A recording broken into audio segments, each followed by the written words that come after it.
I've been running the Deathworld loop for 11 years. Twice a month, sometimes 3 times in a busy quarter, depending on what the V3 manufacturing corridor needs and what the solvent distribution nodes are backing up.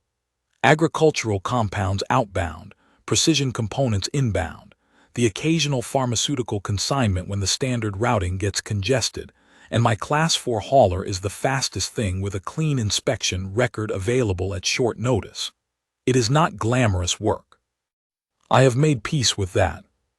The Deathworld Transit Hub, formerly designated Deathworld Interspecies Commerce and Transit Authority, Sector 7 Port of Entry, which is what it says on the landing approach registration file I fill out every single time, is the third largest cargo transit point in this arm of the settled systems.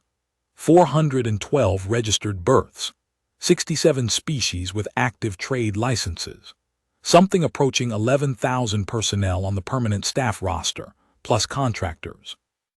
The waiting areas smell like recycled atmosphere, and whatever the V3 food synthesis units are producing that week, which I have learned is not always food by any definition I would personally endorse.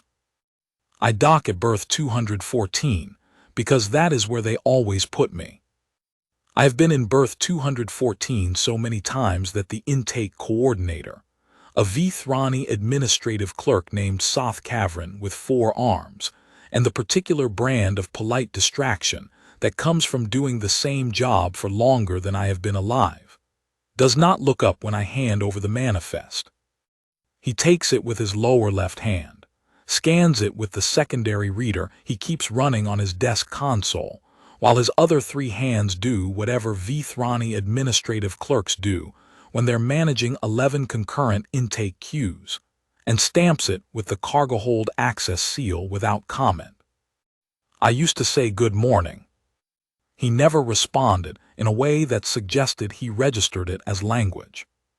I stopped after the 3rd year. I pull my freight through to the secondary holding area, park it on the marked platform, and then I go to the clearance line. That is the part that takes time. Not a lot of time. The Sorvani Compliance Directorate is, whatever else you want to say about them, efficient. They run a thorough screening protocol and they run it fast. I've watched them clear 640 liters of unclassified chemical compound in under 12 minutes because the compound matched a known entry in their reference taxonomy at a correlation rate of 0.9997. They are exceptionally good at things they already know. The Sorvani are the species that runs the compliance directorate at this hub. That is not unusual. They hold compliance contracts at 9 of the 14 major transit points in this sector, which is a testament to the fact that they are genuinely the best in the settled systems at classification and screening work.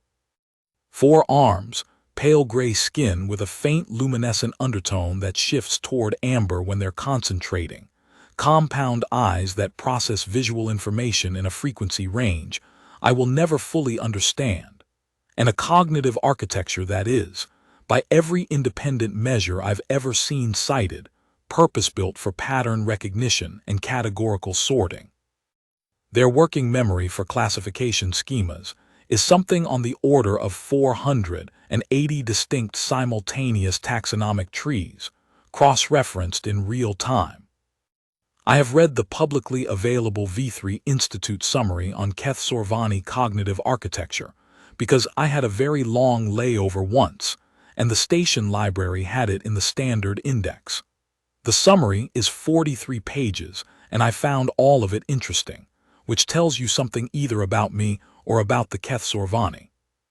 The point is they know what they're doing, and what they're doing, every time I come through, is running me through a 14-step biometric and physiological screening battery that was designed over 4 centuries of iterative development to identify any biological anomaly, concealed payload, suppressed pathogen, or undeclared enhancement that might pose a transit security concern.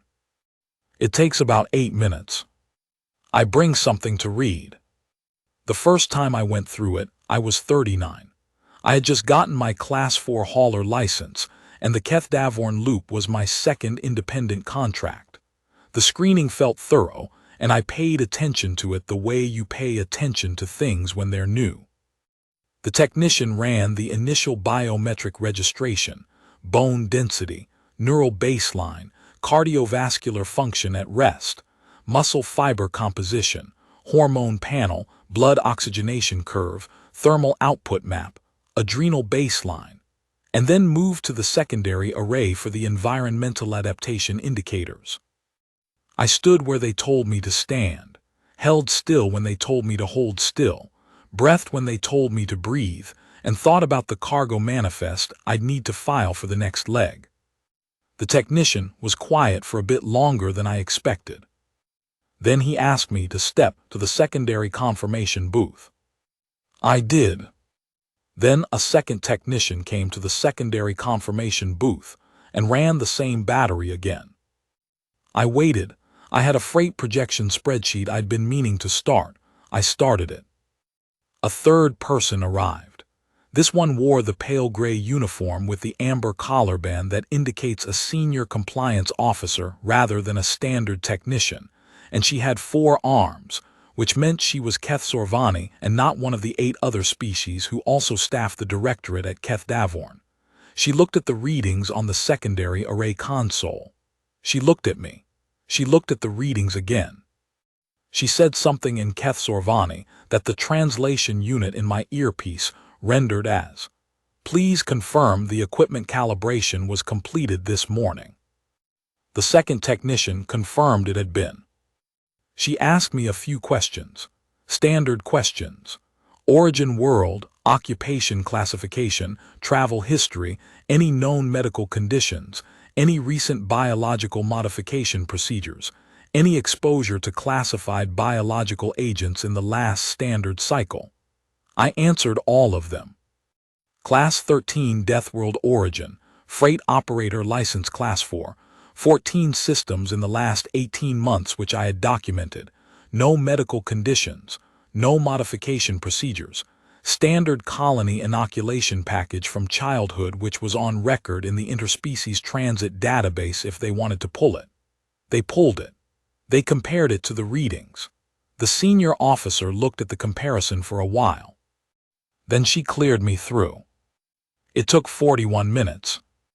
I was late for the cargo release window and had to pay a hold extension fee, which I filed as an anomalous delay charge on my expense report and eventually recovered after 6 months of routing it through the standard arbitration channel. I was annoyed about the 41 minutes for about a week. Then I got busy and stopped thinking about it. The second time I came through, 6 weeks later, it took 22 minutes. They had updated my registration file, and the technician who ran the initial battery flagged it immediately for secondary review instead of waiting for the readings to come back anomalous. Progress, of a kind. I brought the freight projection spreadsheet. I was there long enough to finish a third of it.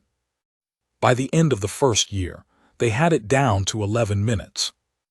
By the end of the second year, they had streamlined it to a dedicated review lane. I did not have to wait in the standard clearance line anymore.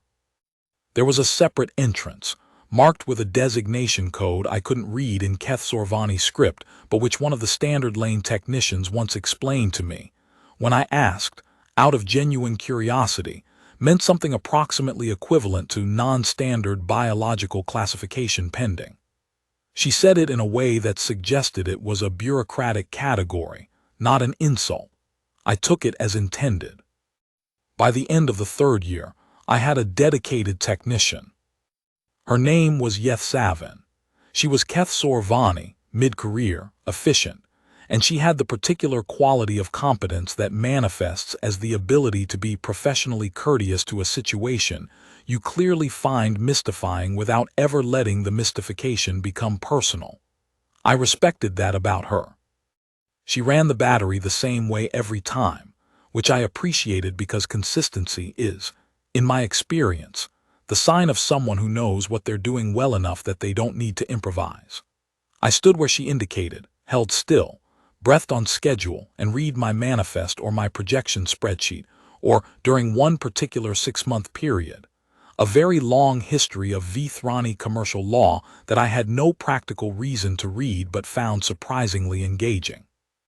The third conclave trade accord revisions are, it turns out, genuinely interesting if you have cargo routing interests in the Solvith distribution corridor, which I do. Yeth Savin would run the battery. The readings would come back, she would review them, she would make a note in the file, she would clear me through. We did not speak much beyond what the protocol required. Once in the fourth year, she paused longer than usual over the cardiovascular output display. I watched her look at it. She had the look of someone checking an instrument for a calibration fault, the particular stillness of a professional who has encountered a data point that does not fit and is running through the list of explanations in order of probability. I said, "Is something wrong?" She said no, then she cleared me through. I did not ask what she had seen on the display. It was not my instrument. It was not my reading to interpret. I had learned, by that point, not to treat my own biology as a subject of conversation at border crossings. It had never led anywhere productive, and productive is what I need border crossings to be. What I knew about my own biology was what my colony physician had told me when I was 17, the first time I went off-world for a training program, and had to file a full medical disclosure.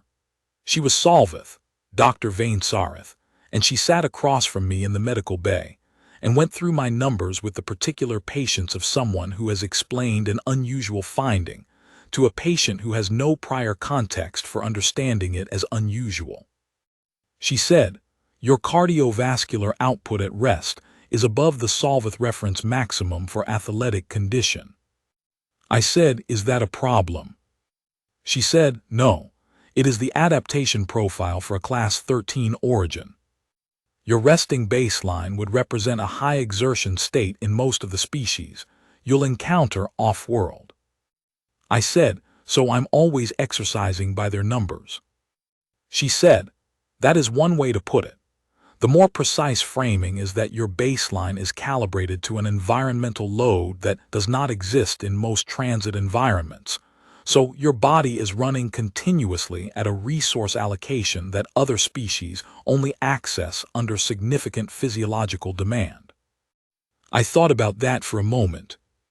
I said, "Does it cause any problems?" She said, "Not for you." She said it in a way that suggested the sentence ended there. I didn't ask her to extend it, because 17-year-olds in off-world training programs have other things on their minds, and I was no exception. But the phrasing stayed with me. Not for you. The implication of a second half to the sentence that she had decided not to voice. I had the same conversation, in various forms, with 3 other physicians over the next decade. The muscle fiber composition came up once, in the context of a standard pre-employment physical for a cargo handling certification that required a structural capacity assessment. The technician running the scan stopped partway through and asked if I had recently completed a strength augmentation protocol, because the fiber density readings were above the certification standard reference range, and she needed to note any augmentation in the file. I said no augmentation, class 13 origin. She noted it. She completed the assessment. She passed me on the certification. The neural response profile came up twice. Once during a routine health screening at a transit clinic after a long leg that had involved some navigational excitement around a debris field I had not been adequately warned about, and once during an academy refresher course I took voluntarily to update my emergency docking certification. Both times, the person reading the scan asked the same question: had I been in acute stress recently? Both times I said no. Both times there was a pause of the kind I had learned to recognize. The adrenal architecture came up in the context of a standard stress-tolerant screen that a V-Thrani transit medical clinic ran on all incoming freight operators, because there had been an incident 6 years prior involving an Orvith pilot who had suppressed a significant stress response during a high-proximity docking sequence and caused a collision with a fueling array. The clinic ran the screen on everyone. The technician running mine looked at the results and called over a colleague. The colleague called over a third person. The third person was the clinic director. The clinic director was Keth Sorvani, which meant she had compound amber eyes and a classification instinct that is effectively institutional memory made biological, and she looked at my adrenal response profile for the stress tolerance screen and said, "What was the stressor event?" The technician said, "Standard simulated emergency audio signal, threat level 2. The director said, "What did the subject do during the signal?" The technician said, "She was reading." A pause. The director said, "She continued reading." It was not a question. The technician confirmed it anyway. The director looked at the adrenal profile for another moment. Then she said, "File it under Class 13 baseline. Flag the file for reference in future screens. Clear her through." I had in fact been reading. It was the V. Thrani Commercial Law History, Month 3. I had reached the chapter on the third conclave trade accord revisions. The simulated emergency signal had registered to me as a loud noise with the specific frequency profile of an alert system, which I had mentally categorized as clinic procedure and returned from. It had taken, as best I could reconstruct later, about 3 seconds. Then I had gone back to the trade accord revisions. I did not mention the 3 seconds to the clinic director. She had not asked. I mention it now because it is useful context for understanding why the situation at Keth Davorn, in the 11th year of the loop, went the way it did. The compliance directorate at Keth Davorn had, over 11 years of my monthly transit, developed what I can only describe as a proprietary relationship with my registration file. Yeth Savin had retired in the 9th year. Her replacement was a younger technician named Keth Orville, also Keth Sorvani, who had been briefed on my file before I arrived for the first time in her rotation. She told me this, which was unusual. Technicians don't generally explain their preparation protocols to incoming freight operators. She told me because, she said, my file had been cited as a standard training case in the Directorate's Advanced Classification curriculum. I said, "What does that mean?" She said, "It means junior technicians are taught that readings which fall outside the standard anomaly taxonomy should be cross-referenced against known Class 13 origin profiles before escalation, rather than escalating immediately. It saves approximately 12 minutes per screening on average." I said, "I'm a training case." She said, "You are the training case for the non-standard biological baseline protocol, yes." I thought about this for a moment.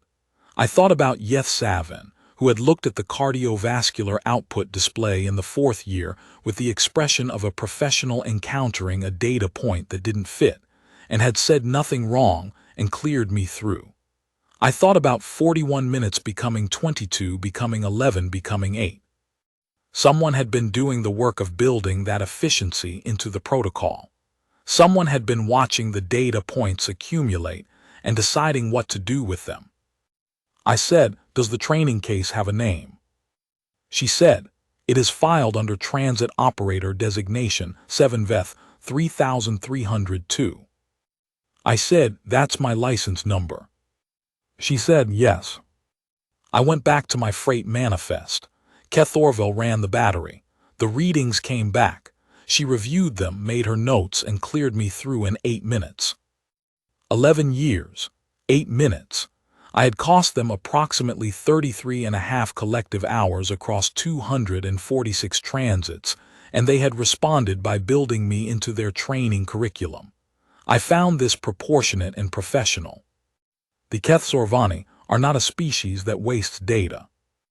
The situation I want to describe happened in the 47th month of the 11th year, which is a way of saying it happened 6 weeks ago, because the timing matters for understanding what the Directorate did next.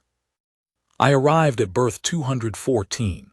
Soth Cavern took my manifest.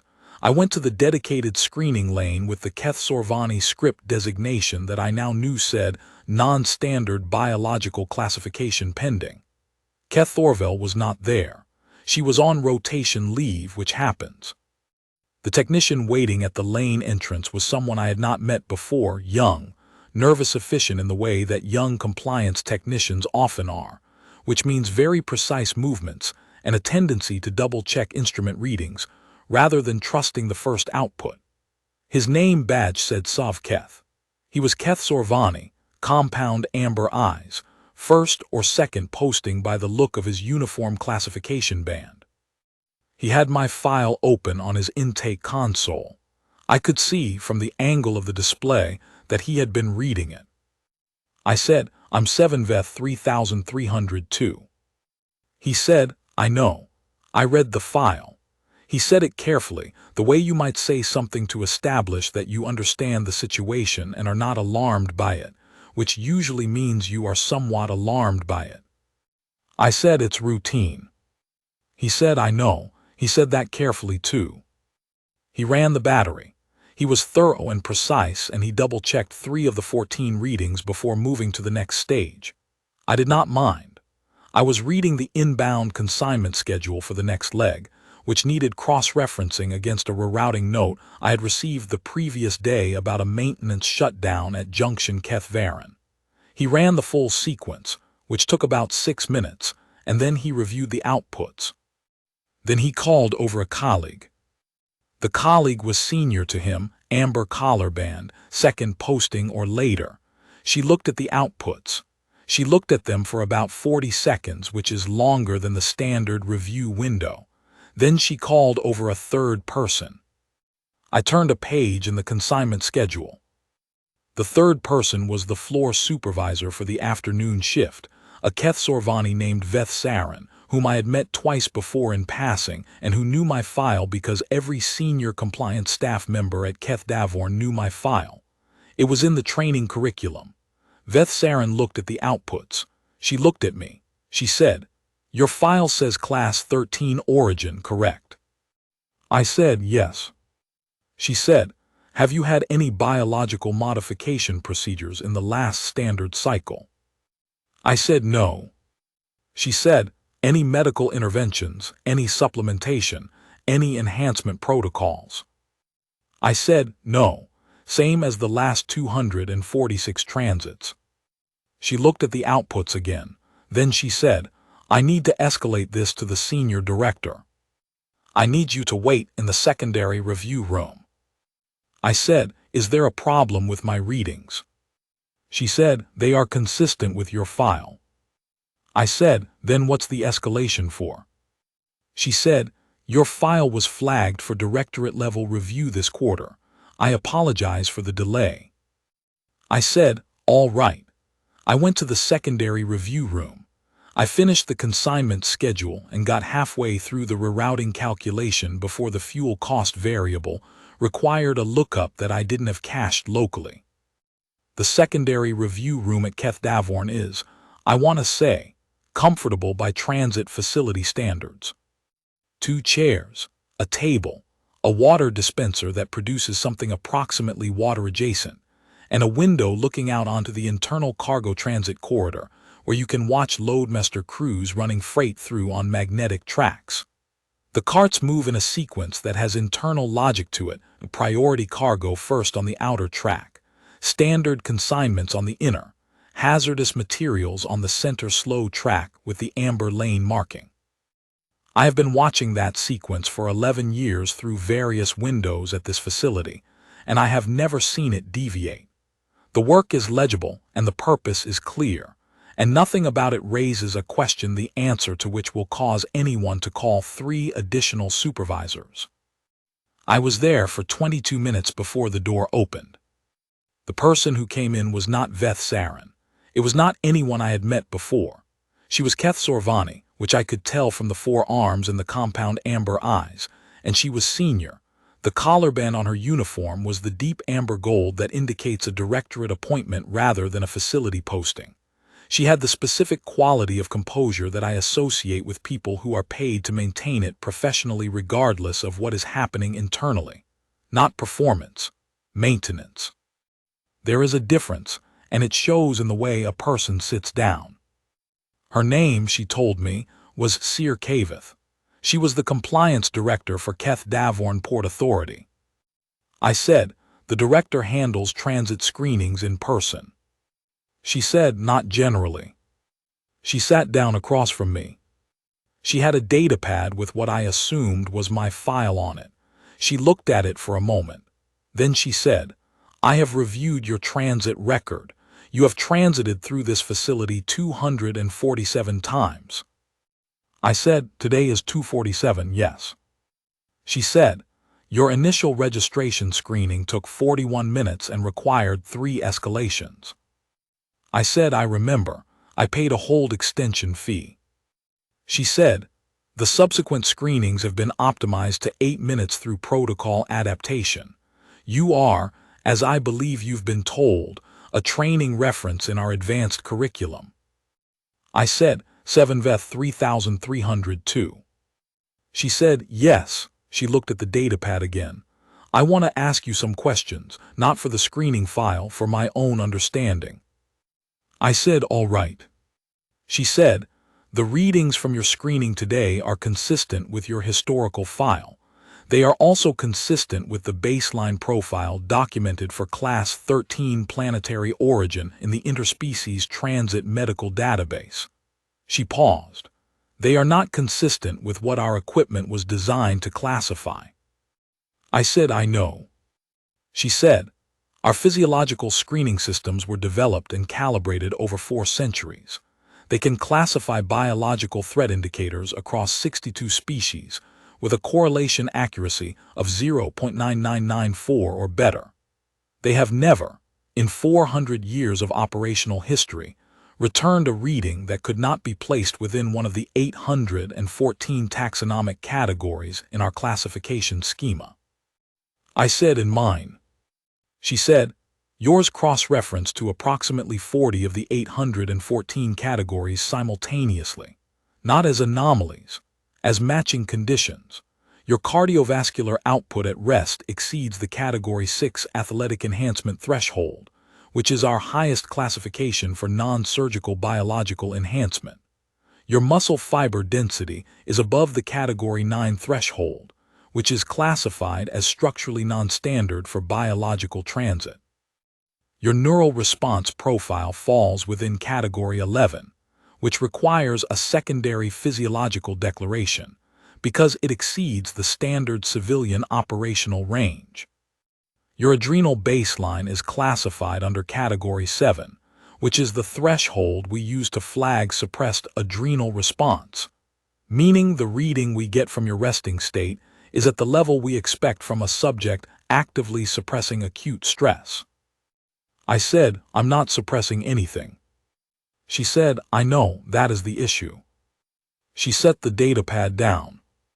She said, our screening system was not built to evaluate a being for whom these readings represent ordinary function. The categories exist to identify anomalies, biological states that deviate from a species baseline in ways that might indicate modification, concealment, or threat. The system reads your baseline as 40 simultaneous anomalies because it has no reference point for a species whose baseline sits at or above its anomaly thresholds across every relevant dimension. I thought about that. I had known in general terms that my numbers were unusual in off-world contexts. Physician conversations, screening delays, the dedicated lane, the Keth Sorvani cognitive tell that I had learned to recognize on the faces of technicians reading my battery results. I had thought of it as a calibration mismatch. The way an instrument calibrated for a narrow temperature range gives unreliable readings at the edges, a practical inconvenience. I had not thought of it as 40 simultaneous alerts. I had not thought of it as the highest sustained simultaneous category, alert, rate in 400 years of operational history. I sat with that for a moment. Then I said, you said the categories are designed to flag anomalies, things that deviate from a species baseline, but I'm not deviating from my species baseline. I'm at it. She said, yes, that is the definitional problem. The categories were designed around the question of what constitutes a departure from normal function for a given species. For every species in our registry, including species with significantly elevated baseline physiology relative to the galactic median, the departure flags occur at specific threshold points above the known normal range. The categories represent the ceiling above which something requires additional review. A pause. Your normal range sits above our ceiling. I said, so the instrument is not reading me as dangerous. She said, the instrument is reading you as 40 different things it does not have a category for, simultaneously, and defaulting to a compliance alert, because a compliance alert is its response to anything it cannot place. I said, it's alarming because it doesn't know what else to do. She said, that is one way to put it. I said, so what does the system do when it reads me? She said it flags every reading, every time. Which means that your transit, 247 times, has generated a full compliance alert across 14 categories simultaneously. I said, but you clear me through. Yeth-Savin cleared me through the first year. Keth Thorval clears me through now. She said, because we have your file, because we know the flag is a function of baseline, not threat, because the training protocol teaches technicians to check the Class 13 origin flag before escalating. She paused. But there is no provision in our classification schema for a being whose baseline produces a 14-category simultaneous alert as routine function. The technicians clear you through because they know you. The system does not know you. The system generates a full compliance alert every time you stand in front of it. I said, for 11 years. She said, for 11 years. We sat with that for a moment. I said, I assume this is where you tell me there is a new protocol. She said, this is where I tell you that today's screening triggered a quarterly audit flag that routes automatically to the director's review queue. And when I reviewed your file, I found that the cross-referenced alert rate for your transits represents the highest sustained simultaneous category alert rate in this facility's 400-year operational history. I said, that seems like a lot. She said, it is. She picked the datapad back up. I need to file an emergency classification request with the conclave. The existing schema does not have a category for a species whose resting biological state exceeds the alert thresholds for 40 simultaneous compliance indicators as a function of normal physiology. I said, what does that mean for my transit today? She said, you are cleared through. You were never a compliance risk. You were a classification gap. I said, all right. She said, the request I'm filing will take approximately 1 standard quarter to process. When it is processed, Class 13 origin transit operators will be moved to a dedicated reference taxonomy that routes outside the standard alert system. I said, and in the meantime? She said, in the meantime, you will continue to generate 14 simultaneous compliance alerts every time you stand in front of our equipment, and our technicians will continue to clear you through based on your file. I said, like they have been for 11 years. She said, yes. I said, that seems like a reasonable interim arrangement. She did not immediately respond. She was looking at the datapad again, and I had the impression she was not looking at the data so much as thinking around it. The Keth Sorvani have a cognitive tell when they're in deep processing mode. The compound amber eyes shift slightly in focal register, a thing I had noticed in Yeth-Savin occasionally, and had looked up after the 3rd time I saw it happen. It means the higher-order classification network is running a reconciliation pass. They do it automatically when a pattern fails to resolve cleanly into the existing taxonomy. I had apparently been causing that expression in Keth Sorvani compliance staff for 11 years. Then she said, may I ask you a question that is not procedural? I said, go ahead. She said, do you experience your baseline as demanding, as a continuous physical effort? I thought about how to answer that. I said, no. I said it's just how I feel. I said I grew up on class 13 and everyone around me felt the same way, so I didn't have a reference point for what the alternative was until I went off-world. She said, when you go off-world, when you are in transit, in lower gravity environments, in atmospheres that do not have a class 13 environmental load, what does that feel like? I said, lighter.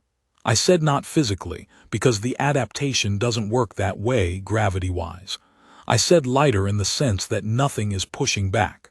I said it's the difference between swimming through water and walking through air.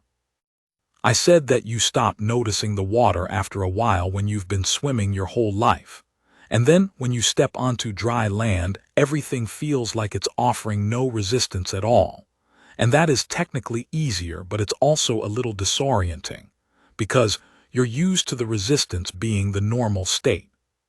She said, and you find that? I said, boring. I said it before she finished the question. I said it's like working out in slow motion. I said I'm used to everything having resistance. I said that transit environments, standard class hubs, stations, low-gravity platforms, they're comfortable enough. I sleep fine and I eat fine and I do the work fine, but there's a quality to them that is like running in reduced gravity. Everything requires less than you're built to give. Which sounds like it should be restful, and in a specific short-term sense it is, but restful and correct are not the same thing. The body does not stop running at the load it was built to run at just because the load is no longer there. It keeps the resource allocation open. It keeps waiting for the thing that isn't pushing back. She said, you return to class 13 regularly. I said, twice a year. My sister is there, and my 2 nephews, and the house I grew up in hasn't been sold. I still go back to the same room I slept in as a child, which probably says something about me that I don't examine too closely. She said, does the reentry feel different, physiologically? I thought about it. I said, not after the first hour. The first hour is readjustment. The air has more particulate than most hub environments. The gravity loads onto you in a way that feels almost like a physical greeting, which is not a normal way to think about gravity, but it is accurate. The background noise is different because the fauna there are not subtle. I sleep in stages when I first land because the fatigue hits in waves rather than all at once. But after the first hour I'm through it and it's home again. She looked at me for a moment. The compound eyes were doing the focal register shift. She said, the fatigue on reentry is the system reestablishing its correct baseline after operating in an environment that did not provide the load it was calibrated for. I said, I suppose so. I said I had always thought of it as jet lag. She said, thank you. I said, can I ask you something? She said, yes. I said, the 14 categories, the simultaneous alert. What would it take for another species to register those readings? She did not answer immediately. She looked at the datapad one more time. Then she said, the cardiovascular output, category 6, would require augmentation at the surgical tier for most registered species. The muscle density, category 9, would require a medical intervention protocol that is classified above standard civilian access for 6 of the 62 species in our database. The neural response profile, category 11, is a range we see in Solvith combat response operatives under active stimulation. The adrenal baseline, category 7, we see in beings who are in acute physiological crisis and suppressing it consciously. A pause. Not managing it, suppressing it, actively holding a significant stress response below the threshold at which it would visibly affect function. I said, and I'm just standing here. She said, you are sitting, actually. I said, right. A pause. She said, the combined profile, the full 14 categories simultaneously. We have never seen that reading from any biological subject in 400 years of operational history. Not from an augmented subject, not from a combat-enhanced subject, not from a being in active physiological distress. There is no entry in our classification schema that covers it because nothing we were designed to screen has ever produced it. I said, except me. She said, except Class 13 Origin Baseline. I said, is there more than one of us in the database? She said, there are 43 Class 13 Origin registrants in the Interspecies Transit database for this sector. 11 of them transit through Deathworld with sufficient regularity to have established screening files. She paused. Every one of them generates the same profile. I said, 11 of us. She said, the other 10 are logged under the standard non-standard baseline protocol. They are cleared by file reference, but none of them transit with the frequency you do, so none of their files accumulated enough audit flag data to reach the quarterly review threshold. I said, so I hit the threshold. She said, you hit it 2 years ago. The audit flag queued and I have only now reviewed it. I said, you've had my file in your queue for 2 years. She said, it was flagged as a classification review, not a compliance concern. Classification reviews are processed in order of submission. I said, what's the queue like? She said, you were 14,206 in the queue. I said, all right. She said, I apologize for the delay. I said, I've been getting through fine. I said it was, as I had told Sovketh at the lane entrance routine. She said, yes. She set the datapad down for the final time. You are cleared through. I will file the classification request today. The new taxonomy for Class 13 Origin Transit operators will be in effect within 1 standard quarter. When it is implemented, you will continue to receive priority screening, but the readings will route to a dedicated reference system rather than the standard alert taxonomy. I said, will it be faster? She said, marginally, 4 to 6 minutes depending on the technician. I said, that's fine. I said 8 minutes was already fine. She said, we know. She stood. Thank you for your cooperation in all 247 transits. I said it was routine. I don't know if that landed the way I meant it to. I meant it simply because it was true. 247 transits through a screening protocol that, it turned out, had been generating a full compliance crisis every single time I stood in front of it, and I had found it routine because from my end it was, stand there, hold still, breathe, wait, get cleared, go get the cargo. That is what routine looks like from the inside of one. You don't feel the water when you're built for the water. I collected my freight release authorization from Soth Cavern on the way out. He had it ready. He did not look up. I made the cargo release window with 9 minutes to spare. I have thought about the conversation with Sir Cavith a few times since. Not obsessively. I have a fuel projection spreadsheet that needs updating and a component consignment for the Solvith corridor that requires rerouting because of the maintenance shutdown at Junction Kethvaren, and those are more immediately relevant to my actual work. But the conversation comes back to me the way that unusual things do, not with any urgency, just occasionally, when I have a quiet stretch on a transit leg and nothing more pressing is sitting in the front of my mind. The thing I keep returning to is the 400-year number. 4 centuries of operational history, 400 years of running biological screenings on every species that transits through every Keth-Sorvani compliance facility in the settled systems.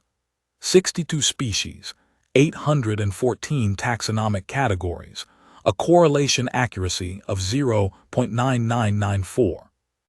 An instrument built to the highest standard of its kind, refined over centuries of iterative improvement, operated by a species whose cognitive architecture is purpose-built for pattern recognition at a scale I cannot fully imagine.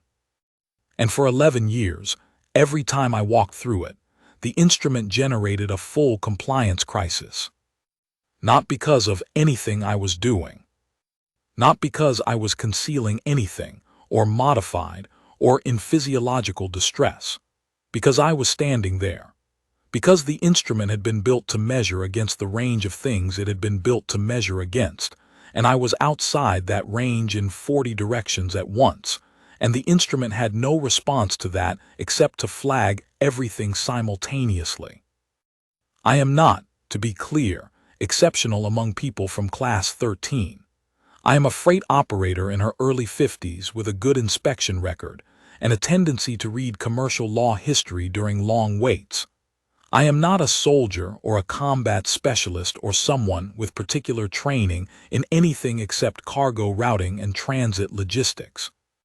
I have never been in a fight off-world. I have no weapons certifications. And the most dangerous thing I have done in the last year is attempt a close-margin docking sequence in a hub with a faulty guidance beacon, which was stressful in the way that professional problems are stressful, and which I resolved by slowing down and working the problem step by step until the approach resolved.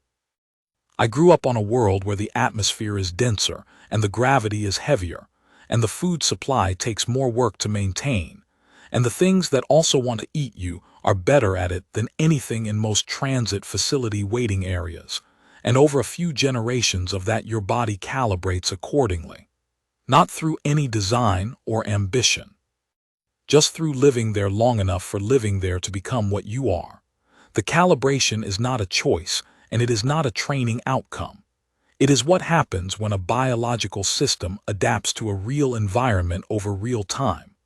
The environment asks something of you and your body answers, and after enough generations the answer is built in.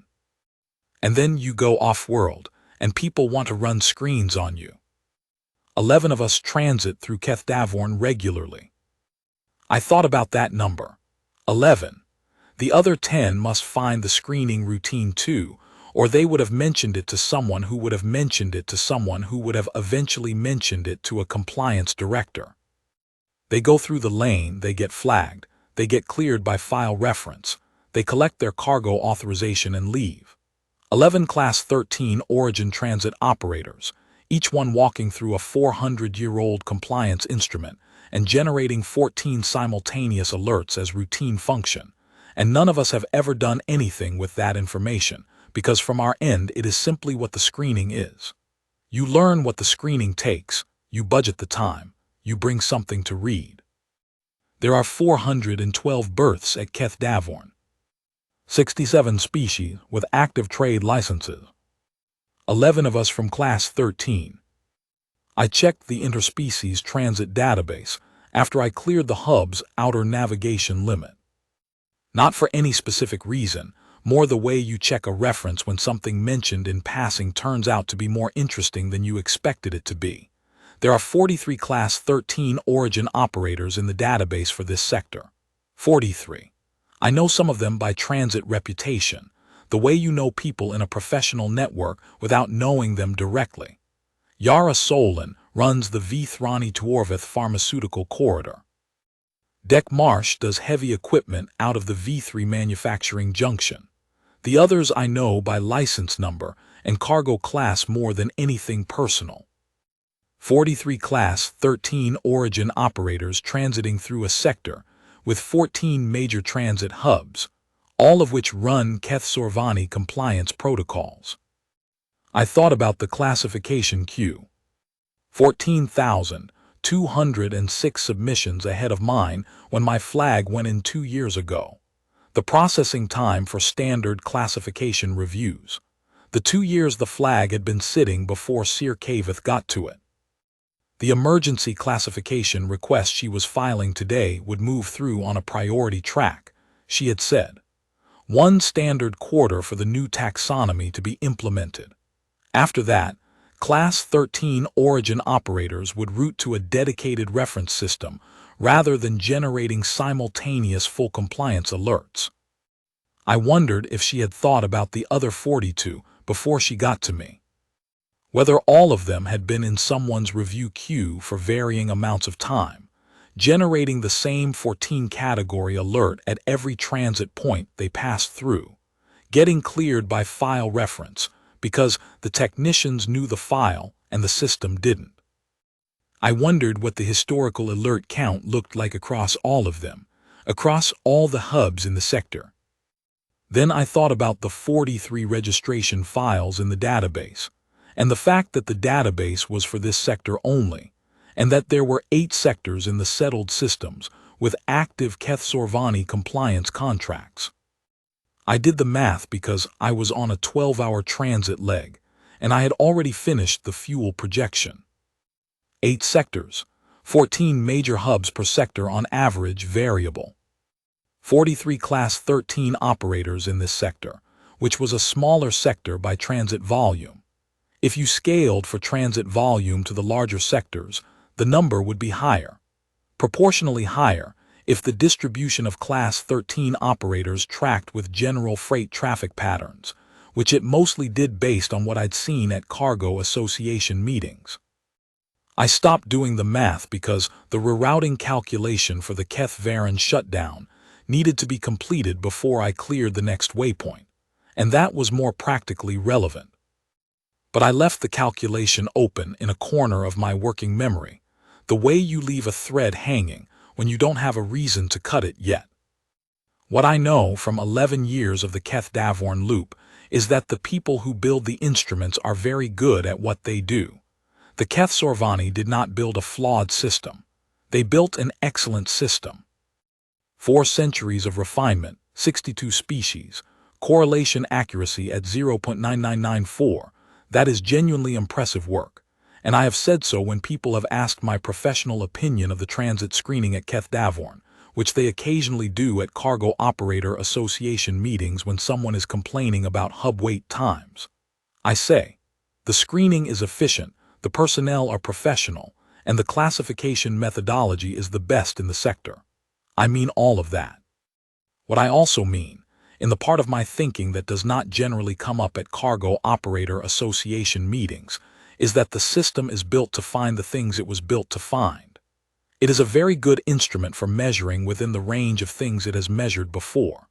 When something outside that range walks through it, the instrument is not broken. It is doing exactly what it was designed to do, which is flag every reading that does not fit a known category. It flags them all simultaneously, because there is no single category that covers the full picture, so each individual reading has to be handled individually. The system is not wrong. The system has no word for what I am, so it says everything it can say at once and waits for a trained professional to make sense of it. That is, when I think about it honestly, a reasonable design. The alternative building in a recognition that some readings are so uniformly beyond the reference range that the flags themselves become uninformative, requires knowing in advance that such a thing is possible. You have to see something enough times to know it's a pattern before you can build it into a pattern recognition system. And to see it enough times, you need enough transits, enough operators, enough data accumulating in enough review queues to eventually reach someone with the seniority and the queue processing time to put it together.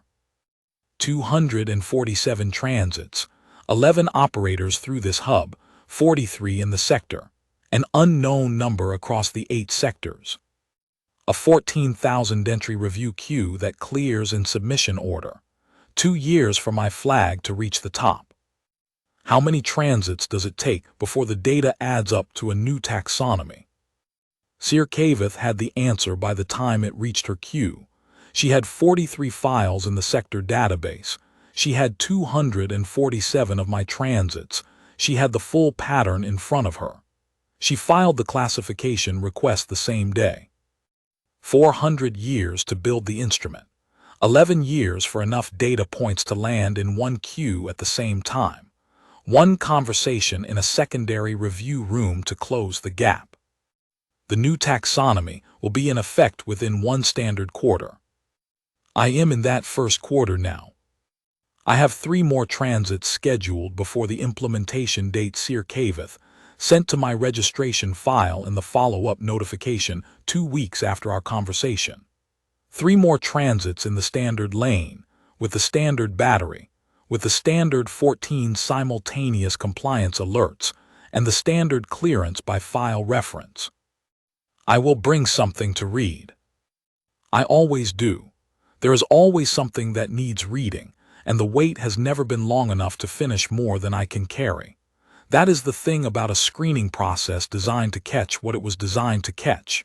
It is efficient at the known problem and uncertain at the edge, and the edge is where the interesting work happens. I have been the edge for 11 years. After the new quarter, I won't be any more. I will be a named category in the reference taxonomy, which is, in the settled systems, the closest thing to official acknowledgement that something real exists. The 47th transit of the 11th year took 7 minutes from the secondary review room to cargo release authorization. 7 minutes from when Sir Cavith stood up and closed the datapad to when I had the stamp in my hand and was heading for the cargo corridor. That is, for the record, the fastest I have ever cleared Keth Davorn's secondary review. 7 minutes. Soth Cavern had the manifest stamped before I got to his desk. He did not look up. Some things about Berth 214 are reliable,